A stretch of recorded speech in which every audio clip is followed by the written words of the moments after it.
Las Vegas likes to call itself the entertainment capital of the world, but tonight, fresh into the Kelly file, video of visiting tourists who don't look too entertained, thanks to some angry union members with an ugly message. Trace Gallagher has the story live in our West Coast newsroom. Trace? And Megan, most of the hotels on the Las Vegas Strip are union. The Cosmopolitan is one of the few holdouts, and the unions are clearly concerned if the Cosmo can continue holding out in this economic climate, then other hotels may follow suit, so they are upping the ante. Keep in mind, these workers have jobs but no contracts, so when they're on the clock, they do things like bring you drinks and bring you food, but when they picket, they do things like this. Watch.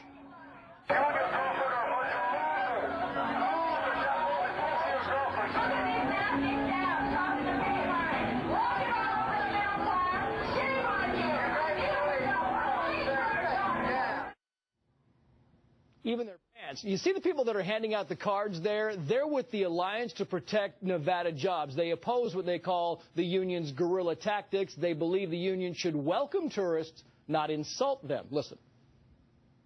Las Vegas is our franchise, like you would have Pittsburgh has steel, Detroit has cars. And if you make bad business decisions, as those cities have learned, you can hurt that franchise economically. Tourism in Las Vegas is our franchise. We've got to protect it. So what the unions want is a contract and to make sure that contract is guaranteed even if the hotel sells. John Ralston, who has covered Vegas for years, decades rather, says the unions don't care whose feathers they ruffle. Listen. I don't really think they care that much about what their image is in Las Vegas or outside of Las Vegas. What they care about is getting the best contract or any contract for their workers. So if they're going to have to take some abuse on YouTube or on national television, I think they think that's the price of doing business. The union said they would let us interview one of them tomorrow, Megan. The Cosmopolitan will only say they're still negotiating, but the unions sometimes have staying power. Back in the 90s, they picketed the Frontier Hotel on the Strip for 6.5 years. That business about the pants was a bit, that was too far. You can rip on me, but not my pants. Thanks, Trace. Okay. Joining me now to discuss it, Simon Rosenberg, president of progressive think tank NDN and a veteran of 2 presidential campaigns. Monica Crowley is a Fox News contributor and host of the Monica Crowley Show. And Chris Plant is host of the Chris Plant Show. So, I mean, it's like, is that the best you can come up with? You're a loser, especially your girlfriend and her pants. I mean, let me start with you as a Democrat, Simon. Your thoughts on that, on that tactic? Well, Megan, first of all, congratulations on the new show, and it's great to be here. And look, I've been called much worse on the air, I think, on Fox over the years. Not by me.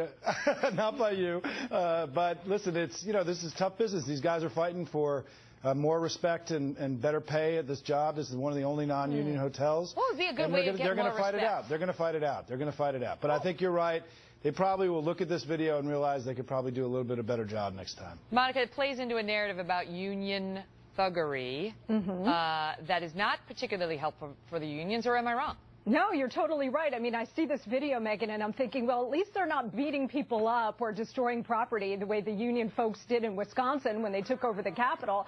But look, you talk about biting the hand that feeds you. They're out there calling tourists jerks and losers and picking on their clothing. Without those tourists, these folks have no job. And so they don't really think. They don't think about the public relations aspect to it. They're just out for themselves. And it really, it gives an added dimension to what we're talking about nationwide, whether we're talking about government sector unions or private sector unions. You know what amazes me, Chris, is that, you haven't heard a lot about this story, right? If this had been, some Tea Party group, different coverage. Exactly. That's exactly right, and that's where I was going to start. I mean, this is classic, and even Simon, nice guy, legitimizing, justifying this behavior. Well, they're out for a cause, so it's justifiable. And let's keep in mind, for all the names they were hurling at people, President Obama has hurled more offensive names at people just in the last few days. Harry Reid, much more offensive. The Democrats hurl names just in the last few days, much worse than these union guys. And these are people that are protected by by Barack Obama and Harry Reid. It's Harry Reid's state. It's Barack Obama's people, the union people. They opened up the mall the other day, even though it was closed to the rest of us, for the union people. These, the left is violent. It's rowdy. It's happy to be offensive, and they never get called on it. The media doesn't see this as being a story because when it comes to the left, this is Tuesday. And as you said, if it were the Tea Party, it had become a 6-week story. We'd have a drumbeat every day on how awful those terrible Tea Party people were. But it's the left, so it's just business as usual, and they justify it. The left is violent. Maybe you've overstated your cause. I don't think we want to dismiss the entire left in the country as violent. But I will say, listen, I will say in their defense that one time one guy parked me in and I could not get out of my car on either side, and I put a little note in his car and all I wrote was "loser." And it made me feel so much better, and maybe they're experiencing the same thing. It was very cathartic for me. I cop to it. There's some guy out there right now going, "That was Megyn Kelly." Okay.